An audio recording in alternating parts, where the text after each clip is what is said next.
conoció antes de conocer él al maestro Sun Wukong, a pesar de todas las inquietudes que él ya tenía. Y por supuesto, como decíamos, el maestro tenía un físico precioso. Y las medidas de sus brazos, de sus piernas, de sus tórax, era una medida excelente. Entonces, ella se casó con un Adonis y era mayor que él. Y siempre lo vio Adonis, sobre todo los 2 primeros años o 3, en que ella estaba fascinada de su compañero, de su caramelo.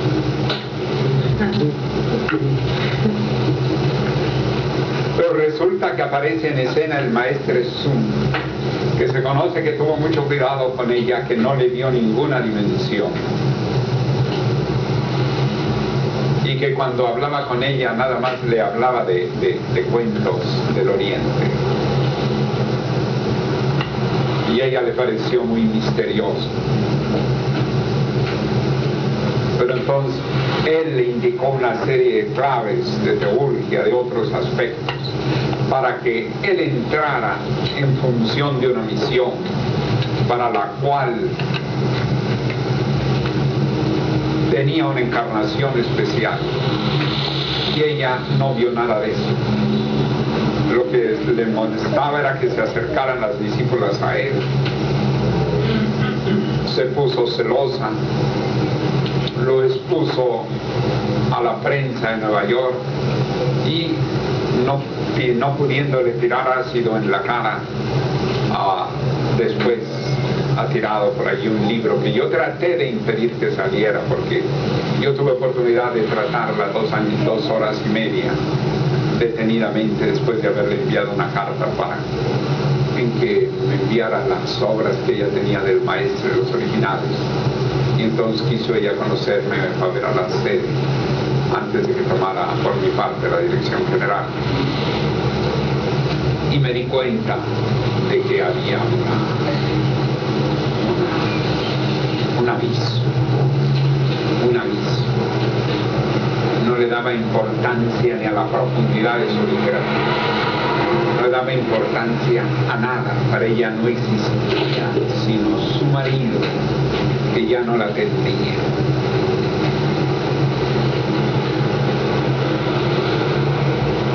Entonces estaba considerando esos libros y pensaba que originan varias cosas. Como bien decía el reverendo Gagpa, doctor Florencio Vázquez, director del Colegio Inicial en Venezuela, una corriente anti-nosotros, una corriente anti-nosotros. Eso es una reacción. La otra reacción es que muchos pensarán, que se decepcionen porque piensen que si la esposa se expresa así del esposo, y que no vean más allá, que sobre todo que tengan un cierto criterio un poco riguroso de la manera, que no comprendan ciertas características de lo que es la iniciación superior y todo eso, darán media vuelta. Pero la otra reacción que puede haber es que quienes sientan, por ejemplo, en la línea horizontal, ahí me parece que mis excondiscípulos se van a remontar más en la teología. Van a tratar de rescatar al maestro llevándolo a la imagen teológica, lo que él no quería. Otro problema. Porque precisamente yo estaba luchando, y seguramente por eso quisieron buscar la manera de que todos nosotros desapareciéramos de la escena de ellos. Porque precisamente yo ponía un freno a eso. Yo ponía ponía un freno a la tendencia teológica de rodear al maestro de un marco teológico que él ahora no ha pedido. Al contrario, señalaba la epistemología y daba a conocer su propio retiro. Por lo tanto, ¿para qué ocultar su retiro? ¿Para qué ocultar su rostro cuando ya se desnazarenizó y cortó su cabello y su barba? ¿Para qué ocultar eso si el maestre no lo ocultaba? Entonces, una de las grandes razones por las cuales hubo desde hace muchísimo tiempo un gran abismo desde la época del retiro del maestro. ¿Por qué? Porque en esta era, ahora que estamos en la etapa de transición entre la era de creer y la era de saber, la gente suspira por las cosas teológicas y todo quiere verlo rodeado de todo ese aspecto teológico. E inclusive siguen a quienes presentan un cierto aspecto teológico, como en la India misma y en otras partes. Pero eso va a pasar. Cuando entre más la era Acuario, la gente va a reconocer al instructor del mundo en razón epistemológica, es decir, la fe acompañada del análisis, de la base lógica. Es decir, es como en la era de Piscis y la era de Aries. En la era de Aries era otro mundo completamente distinto a la era de Piscis. Ahí Krishna llegó bailando entre las pastoras, pues cómo no, si era la era de Aries y lo opuesto es Libra, que es el arte, la danza. Si se hubiera presentado Jesús danzando para las samaritanas, no vean, ¿me comprenden ustedes? Cada era tiene lo suyo, correcto. Cada era tiene lo suyo, cada era tiene la característica. En la época de Krishna bailaba para las pastoras en los bosques y aparece Krishna danzando. Y se habla de Shiva danzando sobre el enano de la ignorancia. La tercera persona de divinidad danzando sobre el enano de la ignorancia. Pero llega la época de Jesús, se cierran los colegios iniciáticos, viene la etapa del creer, y entonces viene lo contrario, lo opuesto. El signo opuesto de Piscis es Virgo, que representa en gran parte Virgo una cierta forma de castidad. Los peces, el pez no está elegido por los antiguos por casualidad. El signo de los peces, para fecundar a la hembra, hay varias especies que no se acercan a la hembra, que no la tocan, es nada más con la sombra. Es nada más con la sombra o con el movimiento de la cola del pez, que ese movimiento repetido del agua excita a la pescado hembra y entonces entra en fecundación. Por lo tanto, el pez representa separación del hombre y la mujer. Separación como lo hubo en la era de Piscis, en razón de un ideal místico. O sea, que en el sentido de la elevación el hombre tenía que apartarse de la mujer. Y por lo tanto, entrar en silencio también, y en una mística y sobre todo una exaltación del dolor, porque la era de Piscis corresponde a la casa 12. Piscis corresponde a la casa 12, que es la casa del martirio, entonces se exalta el martirio, se exalta el dolor. Y entonces hay la exaltación del dolor hasta en los romances de la literatura de la era de Piscis. Así decíamos que la Celestina, por ejemplo, en la obra de la Celestina era una anciana que buscaba juntar parejas. ¿Y qué hacía? Le decía a él: mira, ya fulano está sufriendo por mí. Y a él le iba a decir: ya fulana está sufriendo por mí. Como están sufriendo, ya en el momento en que ya sufrían, se consideraba que ya había amor, porque había una exaltación del dolor. Así también el Dante en la Divina Comedia habla de su encuentro con Beatriz y lo que él padecía por el encuentro de Beatriz. Lo mismo Goethe escribía su obra Werther cuando había conocido a Carlota, y entonces su personaje Werther hasta se suicida de amor. Y entonces más bien en la era de Piscis la declaración se basaba en sufro por ti, me muero por ti. Y entonces comprendan ustedes el cambio ahora con la era Aquarius, que ya nada más en el año 40, y alguien se expresa así, la muchacha probablemente lo manda con un psicólogo o con un psiquiatra o algo así. ¿Qué le pasará a ese muchacho? Quiere decir que los cambios son brutales, porque en cada era, y en la era de Piscis era muy lejos del ambiente de la era de Aries. El ambiente de la era de Aries era de danza, era de baile, era de mitología de los dioses. Las estatuas se usaban sin ropa, completamente diferente a la era que vino después, la era de Piscis. Ahora, la era de Acuarios es una era fundamentalmente de ciencia, de equilibrio entre el hombre y la mujer, de una realización de lo angélico, pero en el sentido equilibrado. Y por lo tanto, como es una era del saber, ya no se tiene que ocultar la vida de los avatares. Como no se tiene que ocultar la vida de los avatares, o sea, de los mesías, de los grandes instructores, Krishna, Buda, Jesús, todos ellos. Entonces, ¿qué ocurre? Que al revelar la vida de ellos, también el maestre procura revelar su propia vida.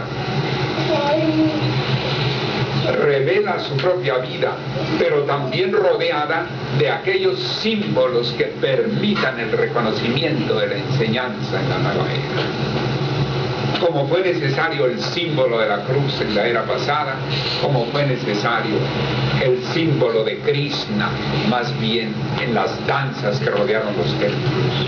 Porque los templos de la India y los templos que recuerdan a Krishna están rodeados en sus fachadas de bailes, de danzas, de toda clase de escenas. Entonces, ¿qué ocurre? Que hemos entrado en una nueva era. Y la primera que no entra a realizar lo que tenía que hacer el gran instructor del mundo fue su propia esposa. Porque ella pensaba en primer lugar con un abismo cultural con él, primer punto. Y los abismos culturales son muy difíciles de saltar, muy difíciles de saltar. Entonces, en primer lugar, una gran diferencia. En segundo lugar, que ella, al casarse con él, se enamoró del ser. Lo cual estuvo perfecto como enamoramiento. Como enamoramiento fue excelente. Lo que pasa es que no le permitió ver la transformación de ser, la proyección de ser. Mucho menos cuando fue cruzada de celos y de todo. Es interesante, por lo tanto, ver los valores de la simbología y de comprender. Y es curioso que yo les estaba hablando hace días, me parece que hace poco relativamente, les he estado hablando de la necesidad de comprender el símbolo. Que el símbolo tiene que tener una lógica con su esencia, una coherencia con la esencia de su significado. Y además, una coherencia en su realidad. pero también está acompañado de una forma aparente, como la bandera en su forma aparente es un trapo. La bandera en su forma aparente es un trapo, pero la bandera en su significado ha hecho que héroes se hayan envuelto en la bandera para morir y no para entregar. Por lo tanto,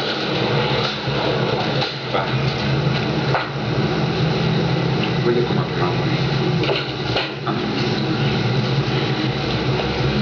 entonces, son varias reflexiones que hacemos al respecto.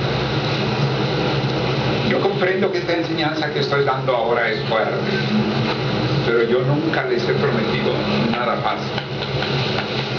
Esa es la satisfacción que me queda. Nunca ofrecer nada fácil, ni de hacer, ni de pensar, ni de realizar, ni de nada.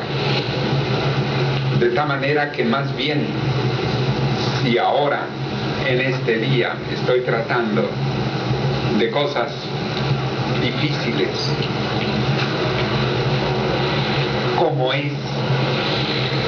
¿Qué ocurre? Vamos a ver. Nosotros tenemos que comprender que de Abraham para acá, de Rama para acá en el oriente, en el occidente, desde muchos siglos para acá, ha tenido que haber esa realización superior en el hombre y en la mujer de comprender que con leyes superiores se manejan las leyes inferiores y que por lo tanto los símbolos deben estar integrados a significados de trascendencia superior, aun cuando la realidad fenoménica pueda surgir en medio de leyes inferiores. Porque precisamente lo trascendental permite que se abarque, se llegue al bien de los fenómenos de leyes inferiores mediante de la acción de las leyes superiores. Por lo tanto, quiere decir que por una parte es necesario tomar en cuenta la historia, pero por otra parte tenemos que buscar ser más transhistóricos, o sea, que la realización histórica debe ser base. Por ejemplo, yo le decía a los hermanos Gagpas que el maestre no en vano fundó la Federación Internacional de Sociedades Científicas. ¿Por qué? Porque la batalla en esta era tiene que dejar una imagen de ciencia, de documentación científica, de unión de la ciencia, no solamente en el sentido de las relaciones, sino también inclusive de la investigación como función interdisciplinaria. Porque ahora no se piensa en el maestre como científico. No se piensa en el maestre como científico porque estamos muy cerca de la era de Piscis, en que se buscaba el creer, el ver más la iluminación sin ciencia. La era de Piscis fue de iluminación sin ciencia. Entonces, muchos prefieren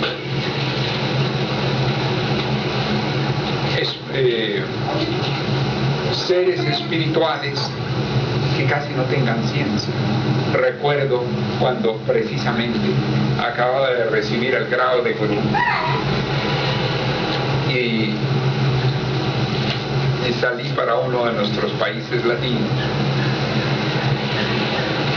y recuerdo que di la conferencia sobre que el maestre decía que el mundo espiritual corresponde al mundo electrónico, el mundo astral al mundo molecular y el mundo físico al mundo celular. Y entonces comencé a hablar de la electrónica como estaba anunciado un gurú, esperaban un gurú que nada más hablara de mantras, que hablara, que estuviera por ahí.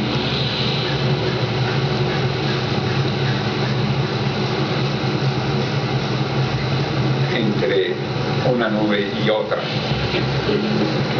Y comenzaron a salirse las personas. Y yo le platiqué al Supremo Maestro. Yo le platiqué, maestro, presento su enseñanza y se va la gente. Lógico. Había otra noción de la espiritualidad.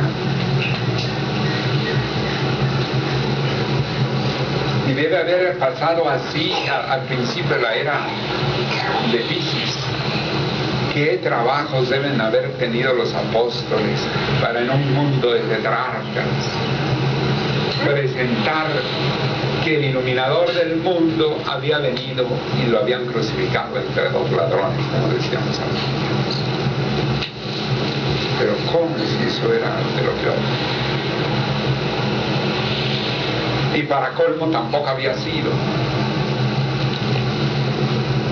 Entonces resulta que se tenía que presentar algo que ni siquiera había sucedido y que no era aceptado.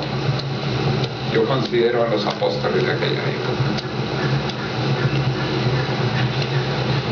Pero gracias a eso quedó establecida no solamente los centros de maestros que fundó Pablo Apóstol y Lucas y Felipe y Bartolomé en Grecia, y que fueron de donde partieron otros centros de maestros más tarde para Roma, en fin, sino que quedó sentada la enseñanza del Cristo, no solo el amado de los unos a los otros, sino de tantas otras cosas, y el reconocimiento futuro de la bajada de una era. Claro que cuando la Iglesia Católica comenzó a seguir demasiado la parte teológica y luego convertirla en dogmas y todo ello, los que tenían la mayor documentación eran los griegos, porque había llegado la documentación desde la época de Pablo para allá, y entonces por eso la primera que se apartó fue la Iglesia Ortodoxa griega, y ya después se apartó la Iglesia Ortodoxa rusa, pero eso ya como fenómeno sociológico. Entonces, volviendo al maestro Reynó de la Ferriera,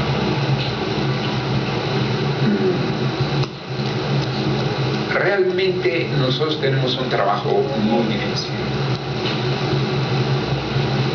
porque nosotros tenemos que situarnos exactamente en la iniciación superior y no remontarnos en el sentido teológico como seguramente lo van a hacer más y más mis excondiscípulos de la línea horizontal,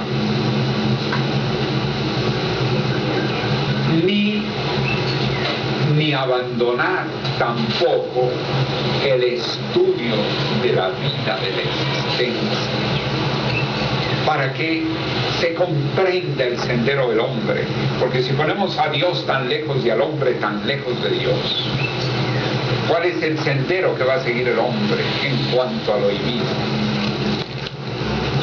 Nada más sería a la manera de la imitación de Kempis, que lo único que le quedaba al hombre en la era de Piscis era encerrarse en un lugar y darse de golpes con un cilicio, sufrir, porque el sufrimiento era la conquista de la gloria. Pero ¿qué tenía que ver eso con el verdadero sendero de la iniciación superior?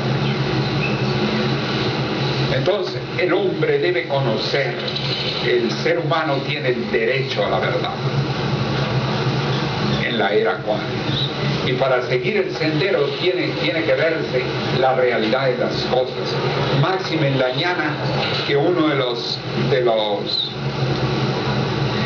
boomies existenciales es la percepción de la realidad, pero no olvidar que está junto de las utilidades. Luego la percepción de la realidad junto con las utilidades, porque la realidad es de un tono muy severo, Entonces tiene que haber la sutilidad de espíritu para la comprensión de la realidad en diversos planos, porque sabemos que está el principio, la ley y los fenómenos. Los principios hacen emanar las leyes emanan de los principios y los fenómenos emanan de las leyes. Un ejemplo aproximado del principio de atracción emana la ley de gravitación, la ley de cohesión en cuerpos pequeños, la ley de gravedad en la Tierra, y de las leyes emanan los fenómenos. La ley de gravedad, lo mismo toma a un niño que se asome a la orilla de un muro y lo puede azotar contra el piso, que es la misma ley de gravedad que hace que baje la lluvia y fertilice los campos y haya mucho para él. Entonces tenemos el nivel de principios, el nivel de leyes y el nivel de fenómenos. Pero al mismo tiempo hay diversos niveles mentales, porque están desde las personas que tienen un nivel en que los manejan las circunstancias, digamos, inferiores completamente a aquellos que se integran a leyes superiores. Y entonces, dentro de esos mismos principios, dentro de esas mismas leyes, dentro de esos mismos fenómenos, existen diversos planos de la verdad. Existen diversos planos de la realidad, y porque existen diversos planos de comprensión. Y la realidad es un concepto. Y por lo tanto los conceptos tienen diversos niveles.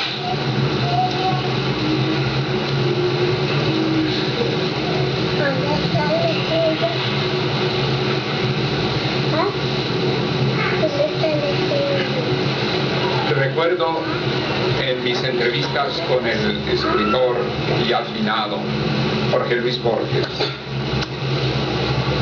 una de las cosas que hablamos fue de esa parte donde él escribió El Profeta Velado.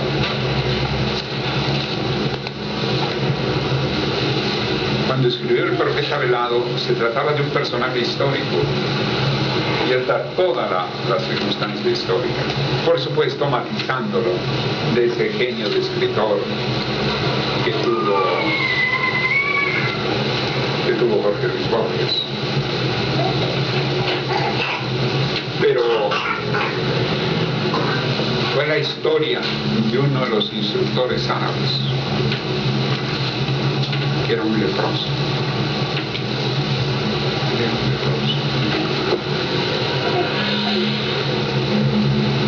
Pero tomó contacto con una verdad mucho más elevada, y en lugar de sentir rabia con los que despreciaban a los leprosos, sintió la necesidad de ayudar a la humanidad. Entonces tenía que cubrir su lepra y se puso una máscara, primero de toro, para, jugueteando, darle mensaje a la gente, que entre chiste y chiste recibía instrucción. Pero luego él pensó que no debería ser de chiste en chiste, sino en forma seria, y entonces se cubrió a la manera árabe, con un antifaz, nada más mirando los ojos, un velo muy bonito, una forma muy bella. No se le veían sus manos leprosas, y comenzó a beneficiar a la humanidad, hasta que llegó el momento en que rodando en su misión, alguien lo delató de que era un leproso, Y entonces murió trágicamente porque fueron enviados unos soldados a ver si era leproso o no, descubrieron que sí era leproso y lo mataron. En fin, esa es la, ¿cómo diríamos? La sinopsis. Esa era la sinopsis. Esa es la sinopsis. Desde luego tiene un fondo histórico, pero ese fondo histórico